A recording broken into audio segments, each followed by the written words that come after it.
লা লিগা football Real সোসিয়েদাদের জালে গোল উৎসব করে স্প্যানিশ লা লিগার শীর্ষে ফিরেছে বার্সেলোনা। রবিবার অলিম্পিক স্টেডিয়ামে কাতালান জায়ান্টদের প্রতিশোধের জয় ৪-০ ব্যবধানে। গত নভেম্বরে প্রথম দেখায় সোসিয়েদাদের কাছে ১-০ গোলে হেরেছিল বার্সা।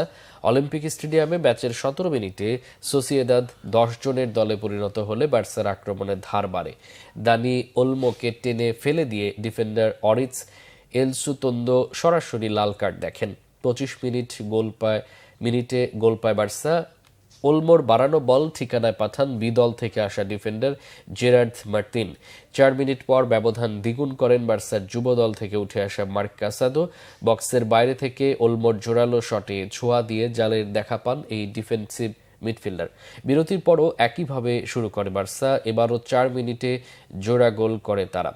৫৬ মিনিটে রবার্ট লেভানদোভস্কির হেড গোলরক্ষক ঝাঁপিয়ে ঠেকানোর পর ফিরতি বল হেডে জালে পাঠান রোনাল্ড আরাহুয়ো। ৬০ মিনিটে আরাহুয়োর দূর থেকে নেওয়া শটে টোকা দিয়ে বল জালে জড়ান রবার্ট লেভানদোভস্কি।